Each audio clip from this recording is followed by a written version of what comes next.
The Nissan Versa has been a polarizing little vehicle in America for quite some time. That's mainly due to its mission as trying to be one of the most affordable vehicles in America, not just in terms of overall acquisition cost, but also in cost to operate. But this Versa, the all-new 2020 Versa, is trying to take a different tactic here. I have long held that the main sales proposition to any new car in America can be boiled down to 4 different categories: luxury, performance, value, and price. Performance and luxury are pretty easy to explain. Obviously, something like a Corvette or a Porsche 911 sells on their overt performance. Something like a Mercedes-Benz S-Class or a Bentley or Rolls-Royce, they sell on luxury. The previous generation Versa was one of the few vehicles that fell into the price category. Was the Versa a little bit cheap on the inside? Did it look a little bit funny on the outside? Yes to both of those, but it was frequently the least expensive vehicle in America and often the least expensive to own and operate in all sorts of independent metrics. This Versa is trying to sell on value, and that is the amount of stuff you get on the inside and outside for the price tag of the vehicle, which is an all-important approximately 20% higher than the last generation Versa. And of course, I'm just talking about MSRP. The actual transaction prices of this generation Versa are likely going to be significantly higher because the last generation Versa was frequently available for under or around $10,000 in America. Most of this generation Versa, however, seem to be going for around $17,000 to $19,000 on the Nissan dealer lots, and they don't seem to be carrying as many of the absolute base trims as they did before. You'll definitely notice that up front, where we have a much more stylish and much more feature-rich front end. LED headlamps are available. We have fog lamps down below in this particular model, and we have a radar sensor behind that Nissan logo because we get a lot of Nissan's latest active safety systems at least available in the Versa. But the big difference you'll notice up front is that this looks an awful lot more stylish than the last generation model. This is almost 2 inches wider. It's over 2 inches shorter to the ground in terms of overall roof height, definitely making this more like a mini Nissan Altima or a mini Nissan Maxima than the cartoonish sort of vehicle that it was before. Now, I always thought that the Versa was a little bit cute in its cartoonish proportions, but a lot of folks didn't really think so. Let me know what you think about that down there in the comment section below. Since the Versa's target market is first-time new car buyers or young buyers, I really appreciate the fact that Nissan has gone out of their way to put some of their latest active safety technology into those trims of the Versa. It makes them an awful lot more accessible to those affordable car shoppers. We get pedestrian detection with autonomous braking. That's definitely something that we don't find in most of the other entries out there, even entries that include some of the basic autonomous braking features. Nissan giveth and Nissan taketh away, so while we have that pedestrian warning feature, we don't get lane keeping assistance like we do find in some of the competition. We do, however, have backup sensors and reverse autonomous braking with rear cross traffic detection. Those are things that we don't find in most of the competition even available. For 2020, the Versa grew about 2 inches in overall length, bringing this up to 177 inches total. This is one of the longest subcompact vehicles available in America, and it's so long that in other countries you might even call this a midsize. But in America, this is still significantly shorter than the average midsize sedan, and still notably several inches shorter than the average compact sedan in America. But it is significantly larger than some of the competition. This is 4 inches longer than the Ford Fiesta, which has now been discontinued in America for 2020, and 8 inches longer than its sort of direct rival, the Mitsubishi Mirage sedan. The Mirage sedan, unlike the Versa, is still trying to sell on overt price. So this is a much more premium looking vehicle on the inside and outside, but the price tag is now a little bit higher. From the side profile, you can really see what Nissan has done in terms of the overall roofline. They've really dropped it a lot closer to the ground. That definitely makes this look more sleek and removes some of the cartoonish properties it had before, but unfortunately it does reduce rear headroom. When it comes to tires and wheels, these are the SR trim wheels, so you're going to find wheels that are a little bit different on the SV and S trims, and in the S trim, you're going to get narrower tires. Those will affect braking scores and handling ability, so definitely keep that in mind. We have 2 of 5 width tires on the SV and SR. Moving to the rear, the Mini Altima styling continues, where we have headlamps with the distinctive chevron theme that matches what was going on up front. These are incandescent tail lamps, just as you'd expect in a vehicle with this price tag. Those parking sensors right back here, which are again very unusual in an entry-level subcompact car in America. And then we have a backup camera right there under the Nissan logo. Pretty subtle spoiler right there on top because we are in the SR trim. In the United States, there's only one engine offered in the Versa. It's a 1.6-liter 4-cylinder engine that's a retuned version of the one we had in the last generation Versa.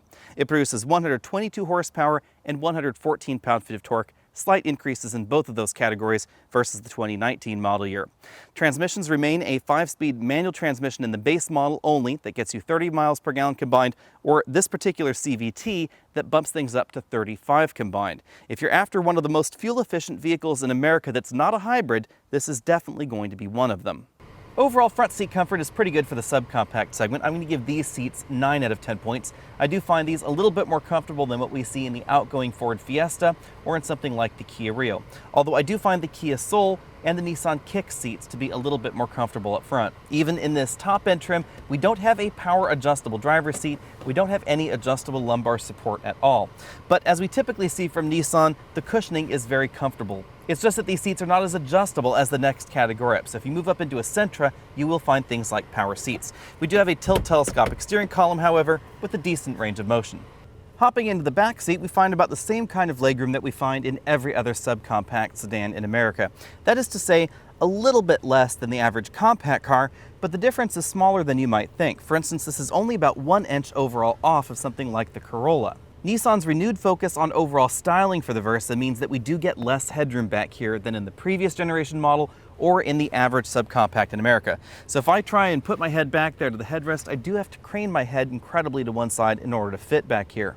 You'll definitely find more usable room in the back seat of the average subcompact hatchback in America, whether we're talking about the Nissan Kicks or something like the Kia Soul. The relatively compact dimensions are obvious if I scoot all the way over to the right seat, where this front seat is all the way back in its tracks, and as you can see, I just can't fit back here very easily. And it's also worth noting that if you plan on putting a rear-facing child seat behind an adult, you won't find as much room as in Nissan's larger sedans. The rear seats fold in a 60-40 fashion, which is a nice touch for this particular segment, and the opening to the trunk is fairly large. A large trunk has long been a Nissan hallmark, and that continues for the Versa, where we have 14.7 cubic feet of storage space in the base model, 15 cubic feet in this particular model right here. Now, Nissan hasn't been horribly specific about exactly what changes in the top end trims to give us the 15 cubic feet, but I suspect it has something to do with the way that the rear seat back is shaped. For reference, that means that this trunk is about the same size as a Toyota Camry trunk, which is 2 sizes larger than this. Now, unfortunately, in this generation of the Versa, the trunk is not as deep as it used to be. The difference is noticeable when we look at 22-inch roller bags, which can no longer be in this upright position and still have the lid closed. There's just not quite enough room there. But you can see that the trunk is still large and boxy, and there is plenty of room to put those 22 or 24-inch roller bags right in here because there's a lot of trunk height left. There's also a surprising amount of underfloor storage, although I am a little bit disappointed that Nissan doesn't make slightly better use of it. You can see that we have these foam blocks right here on the cargo area floor, and that's what keeps it up off of that donut spare tire down there. There's a little bit of storage room around it, but clearly, if they'd removed these blocks and had some sort of better cargo storage, you'd be able to use that space a little bit more efficiently. On the bright side, there's plenty of room down here if you want to upgrade from the donut to a full-size spare tire yourself aftermarket. Taking a quick look around the interior, you'll notice that we don't have features in here like a moonroof. If you want that kind of feature, you will have to move on up in the Nissan lineup. Families with shorter and taller drivers will appreciate the height adjustable shoulder belts. We have two-way adjustable headrests, and because we're in the top end SR trim, we have these orange accents on the seats and on the dashboard. Speaking of taller drivers and passengers, they'll be happy to hear that the front seats do move a decent amount rearwards. Now, unfortunately, because this is a subcompact car and we have a subcompact car-sized front door, you'll notice that the seat moves a great deal further rearward than that front door opening. That means those taller folks will be bopping their elbows right there on the B-pillar. And then there's some orange accents on the door-mounted armrest. We have some faux carbon fiber right up there near that cubby, and then a larger bottle holder down there at the bottom of the door. The overall interior styling is definitely a massive departure for the Versa. We have more premium materials going on the dash. We have the soft touch insert right here, again with orange stitching because we are in the SR trim, but the plastics above and below are still hard plastics. We have a pretty decently sized glove compartment right there. It is a bin variety glove compartment, and I was not able to fit a large tablet computer inside. Moving over to the center of the dashboard, you can see what I mean about the overall styling. This is a little bit more like the Rogue and the Rogue Sport with these two large air vents up here and the infotainment system below. That's logical because you can consider the Versa in this generation sort of the sedan version of the Nissan Kicks. As you'd expect out of a vehicle that's targeted at young folks and first-time car shoppers, we have a standard 7-inch infotainment display in the dashboard. Unfortunately, smartphone integration, as we see here, is not standard. You'll find that only in the SV and SR trims. This is the same basic software package that we see in a variety of different Nissan vehicles. Factory navigation is not offered because we do have that smartphone integration right there. Below the infotainment screen, we find the controls for the optional single-zone climate control. It's worth noting that for some reason I found that this climate control system is not adjusted the same way that it is in other Nissan vehicles. I found myself having to consistently lower the temperature by about 5 or 6 degrees versus other Nissan vehicles. We have a single USB input and auxiliary input right there, 12-volt power port, and just barely enough room for some of those larger smartphones in that little open storage cubby. Because of the location of that USB port, you'll probably always have a USB cable dangling around your dashboard. We find the engine start-stop button right there if your vehicle is so equipped. And we have a pretty traditional console shifter here. Drive all the way down low, 1 notch below that. There's no manual mode here, but we do have a sport mode. It's engaged via this very discreet little button with the dash on it at the base of the shifter. Between the front seats, our model has this optional armrest and storage area. There's a very small button right there in that narrow part that opens this up to reveal a coin holder and then a moderately sized storage cubby. What's odd about this particular arrangement is that even though the armrest is comfortable and high, you can see that this storage area is pretty small, even though it's occupying a great deal of center console real estate. Fortunately, however, it does not interfere with the operation of these 2 large cup holders over here, and it's still pretty easy to operate the handbrake. Moving over to the driver's side, we have a touch that we don't normally see in a subcompact car, which is this optional partial LCD instrument cluster. This has been borrowed out of the Nissan Kicks.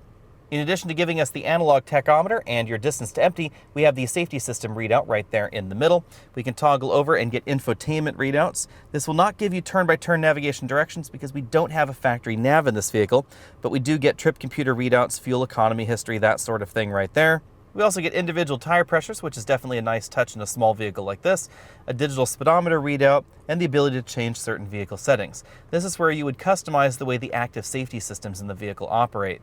Overall, I found the steering wheel attractive and comfortable. It's worth noting, however, that if you want the leather-wrapped wheel, you will only find this in the top-end SR trim, where we have the contrasting gold stitching. I think that's a little bit of a pity because I would really have loved to see a leather wheel in the SL trim as well. We have the optional adaptive cruise control over here on the right side, a dedicated phone button and voice command button, and then on the left we have the buttons for the infotainment system, volume up, down, track forward and backward, and then this joystick controller controls that multifunction LCD right there in the instrument cluster. CVTs like this are generally well suited to small vehicles like this that have less power than we find in larger cars like a Sentra or an Altima. Remember, we have just over 100 horsepower under the hood. And even though this is fairly light in curb weight, well under 3,000 pounds, it goes 0 to 60 in 9.7 seconds with the CVT. Now, if you were to try that with the 5-speed manual transmission, it would definitely take longer than that. That's because CVTs can allow the engine to hang out at particular RPM ranges, one for best acceleration, for instance, or one for best fuel economy. If you were to give this Nissan Versa a modern 8-speed or 9-speed or 10-speed automatic transmission, it is likely that it would still be slower 0 to 60 than the model with the CVT, and it would cost more and probably weigh more as well. Now, is a continuously variable transmission as engaging as a traditional automatic? I would say no, but in a vehicle like this, I think it's worth the compromise because that's how we get to the 35 miles per gallon combined score, and remember that includes in-city driving with some stop-and-go traffic and gives us that relatively reasonable acceleration. Now, some folks out there might not think that 9.7 seconds 0 to 60 is reasonable acceleration, but again, for this category, it's just about right, and it's just about the same as something like a Toyota Prius. A lot of folks out there forget that just about 20 years ago, a 9.7 second 0 to 60 run would really be pretty good for a wide variety of vehicles. In our braking tests, this model stopped from 60 miles an hour back to 0 in 124 feet. Keep in mind that is the SR trim that we're driving right here with the 205 width tires. If you get the absolute base model, then it's going to take a little bit longer to stop from 60. As far as subcompact vehicles go, that braking score is definitely respectable. That's thanks to the relatively light curb weight, about 26 to 2,700 pounds, depending on the options that you get. That light curb weight is the reason that the Versa also handles relatively well for this category. Now, this doesn't have the same kind of engagement that we found in the Ford Fiesta, but overall I think it's above average for this group. Remember that the Versa doesn't just compete with the Accent and the Rio, which handle about as well as the Versa, but this also competes with something like the Mitsubishi Mirage, which definitely feels behind the times, although it is very inexpensive, and it also competes with a wide variety of hatches and lifted hatches that are in the same sort of price range as this. This is an alternative to something like Nissan's own Kicks, and this is going to feel a little bit more engaging than that Kicks out on the road. Hatchbacks, especially the taller hatchbacks like the Soul and the Kicks, are definitely going to have a higher center of gravity than the average sedan in this segment. When it comes to the ride score, I'm going to give the Versa an A. Out on a bumpier gravel road like we're on here, you'll really notice that the Versa is a little bit more compliant than the average subcompact car in America. That's thanks to the overall size of the Versa and its wheelbase. A lot of subcompact vehicles, and just small vehicles in general, feel a little bit less polished out on rougher roads like this, partially because there's less time for the suspension to quiet itself down after the front tires have hit something and then the rear tires have hit something, so a longer vehicle generally gives you a better ride. And then of course there's the fact that most vehicles in this segment are clearly built to a budget, and that applies to the Versa as much as any of the other entries, but Nissan has done an excellent job of making this just a little bit more compliant than some of those other options. Of course, as always, keep in mind that these scores are only applicable within this segment, so as compared to other subcompact vehicles out there. So something like a Nissan Altima or a Nissan Sentra, they're definitely going to give you a better ride out on a rougher road, but this is still pretty good for a subcompact vehicle. In our cabin noise testing, we scored 73 decibels in this cabin at 50 miles an hour. That makes this just a little bit quieter than the last generation Versa, and pretty average for this segment overall. One of the things that hasn't changed versus the last generation Versa is the excellent fuel economy. We've been averaging over 36 miles per gallon over a week of mixed driving. That's about 1.5 mpg better than the EPA says we should be getting. And that CVT that is so divisive is the reason that we're getting that excellent fuel economy. If you were to put a stepped automatic transmission under the hood or a manual transmission, you will definitely be getting lower fuel economy. If you want the best acceleration and best fuel economy in your Versa, definitely choose the CVT. Overall, the Versa is pretty much exactly what you'd expect out of an upgraded Versa. This feels sort of like a mini-sized Altima. That description really applies to all aspects of the Versa. The way the Versa feels out on the road in terms of handling, braking, acceleration, etc. This feels just like a smaller, scaled-down version of the Sentra and the Altima on which it's based. That is to say, it's not quite as crisp as a Honda Fit. The Honda definitely has better steering feel out on the road, even though the Fit is not as exciting as it once was.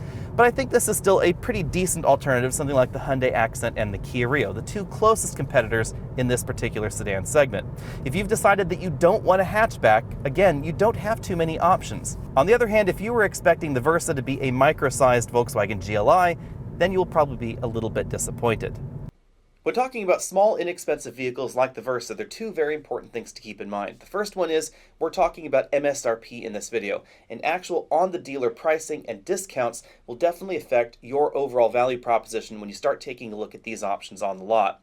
The second one is that it's important to remember building a smaller vehicle like the Versa versus an Altima, a Sentra, a Maxima, etc., there's not that much variance in terms of the raw cost of materials. So when we're talking about the steel, the wheels, the tires, etc., all that goes into the basics of the vehicle, there's not too much variance one vehicle to the other. A lot of the cost difference ends up being the engine, the transmission, the fit and finish, the other things that are going on inside, features, functions, that sort of thing, and some of the engineering work for making better suspensions or other better technologies in those larger vehicles. And that's why subcompact vehicles in America are right now starting right around $15,000 to $16,000, not $10,000 like they used to. And in many ways, you may find that there's a lot of cross-shopping between the compact and subcompact segment. For 2020, the Versa starts at $14,730. That gets you the manual transmission in the base S trim. Big key thing to remember is we don't have a folding rear seat back in that model. If you want the automatic transmission, which gives you 5 more miles per gallon, and the split 60/40 folding rear seat, that'll be $16,400. If I were shopping in this segment, I would probably get the CVT in any of the options available.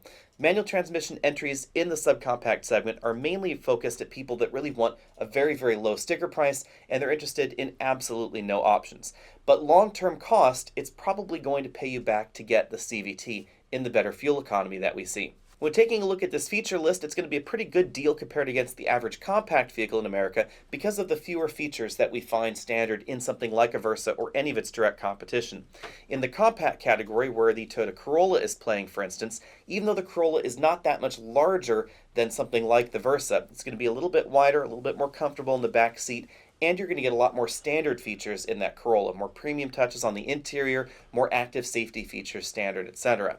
Now let's dive into the competition. Our first competitor is the Hyundai Accent, which manages to be a little bit less expensive than the Nissan, surprisingly. It starts at $14,195, $16,295 if you want the CVT. And it gets slightly better fuel economy as well, which I also thought was a surprise. 3 miles per gallon better with the manual transmission, 1 mile per gallon better CVT to CVT. The big selling point for the Accent is its warranty and its overall reliability figures. It has a 5-year 60,000-mile bumper-to-bumper warranty and 10-year 100,000-mile powertrain warranty that is notably longer than the Versa. You could get a factory or manufacturer's warranty extended on the Versa, however, it would definitely be more expensive than getting that base standard warranty on the Accent. In terms of overall design, the Accent doesn't feel quite as comfortable on the inside. It definitely is a little bit older in terms of overall design. I also think it's not quite as handsome on the outside. It's not quite as large in the back seat either, but the Accent does have that long warranty. So it really depends on what your priorities overall are. If you're after the slightly more comfortable option, the better looking option, that's definitely going to be the Versa. It also is a little bit newer, but the Accent has a lot going for it in terms of dependability, reliability, and cost of operations. When it comes to overall driving dynamics, I also thought that the Nissan Versa beat the Accent just by a hair. Now, the CVT feel in the Accent I think is superior. The way the transmission actually shifts ratios around, the responsiveness of the overall transmission I think is definitely better in the Hyundai. Next up, we have the Toyota Yaris, really the only traditional automatic option in this segment. Now, the key thing to know about the Toyota Yaris is that it's not a Toyota, it's actually a Mazda. This is the Mazda 2. Toyota and Mazda have an agreement together where Mazda builds the vehicle for Toyota, and then Mazda does not sell that particular model in the US. So in other world markets, the Yaris is known as the Mazda 2. There's a sedan and there's a hatchback. In previous years, the sedan and hatchback were not exactly the same vehicle. The Yaris hatchback was a Toyota design, the Yaris sedan was a Mazda design. For 2020, they've just jammed everything onto the Mazda bandwagon, and both are Mazda 2s. In terms of fuel economy, the two models are fairly similar. If you choose the CVT or the automatic transmission in the Yaris, the fuel economy comes in at 35 miles per gallon. But if you get the manual transmission in the Yaris, then we actually get 4 miles per gallon better than what we see in the Versa.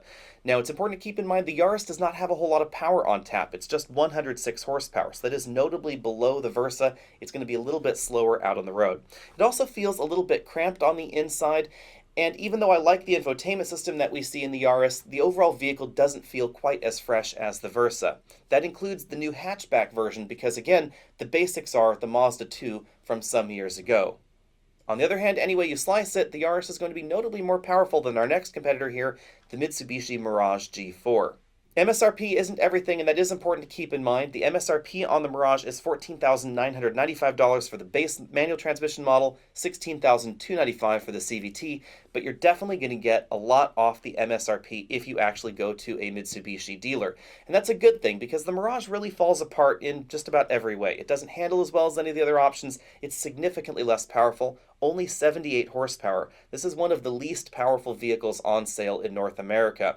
Now, on the other hand, it does get good fuel economy, 35 to 37 miles per gallon, and to help allay any fears of Mitsubishi's quality, it does have a 10-year 100,000-mile powertrain warranty. But after that warranty expires, I would be willing to bet that the Accent, the Rio, or even something like the Nissan Versa may be just a little bit more reliable overall than that Mitsubishi. However, the Mitsubishi is probably going to have the lowest sticker price in terms of real on-the-dealer lot pricing than any of the other options in this segment. In my local area, it's not uncommon to see the Mitsubishi Mirage G4 with the manual transmission available for sale for right around $10,000. That is a pretty significant discount off MSRP, making it one of the least expensive vehicles available in America. That could make something like a Nissan Versa effectively about 40% more expensive. Now, at that point, if you can get a really screaming deal on a Mitsubishi Mirage and all you care about is a brand new set of wheels with a factory warranty, then the Mirage may not be a bad option. However, if you're paying MSRP, I would probably put the Mirage dead last on this list.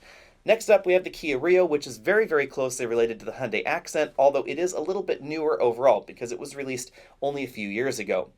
Oddly enough, the Rio is trying to position itself as perhaps the premium option in the subcompact segment, whether we're talking about the sedan version that we're looking at here or the 5-door hatchback version. It is worth noting that hatchbacks are more popular overall in the subcompact segment than in any other segment because of their practicality, but here we're talking just about sedans because the Versa is oddly enough not available as a hatchback. The Rio sedan will set you back $15,850, and it's one of the only options in this segment that comes standard with an automatic transmission. It does receive the new Hyundai Kia CVT.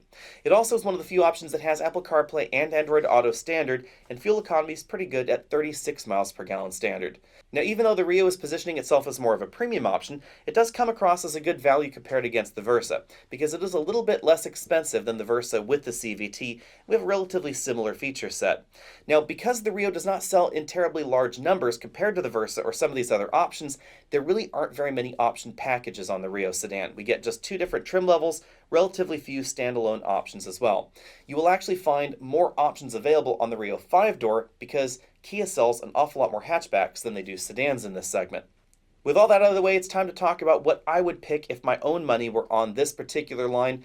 I like the Versa in the fact that it's a middle-of-the-road option, but because of the price tag creep that we've seen generation over generation, it is a little bit of a tougher sell for me. One of the big things I liked about the Versa before was that it was absolutely the least expensive option in America, both to purchase, and it was also one of the least expensive vehicles to keep around. Long-term maintenance and operation costs were very, very low. So if you simply wanted to save money on your next set of wheels, the Versa was going to be a great option. The trouble is, in this generation of the Versa, they're really trying to sell on value, not just a discount price tag, and that's a very different equation. When we start taking a look at value, the Accent, even the Yaris, and of course the Kia Rio all have excellent value propositions as well, so at that point it ends up being a little bit more of a styling preference. How do you like the way the vehicle drives? How do you like the transmission? How do you like the way the power is put down, etc.? And that makes it an awful lot trickier for the Versa. I suspect that if I were shopping in this segment right now, and I were going to use my own money on a new car, I would probably take a look at the Accent and the Rio just a little bit ahead of the Versa. The Versa is attractive, it's fresh, but I have to say I like the overall interior design of the Rio a little bit better, and I love the long standard warranty that we get on those models. Keep in mind that getting an extended powertrain warranty to 10 years or 100,000 miles on many mainstream vehicles could set you back at least $1,000. And $1,000 is a pretty big amount when we're talking about a car that only has a $15,000 MSRP. So keep that all in mind when you're shopping in this segment. And of course, let me know what you would pick if you were shopping down there. Would you get a Versa? Would you get an Accent, a Yaris, or would you even consider something like a Mitsubishi Mirage if the price tag was right? Find us over at facebook.com/AlexNauta so you can see what we're driving this week. Find us over at Instagram as well if you haven't already done so, and I'll see you all next week.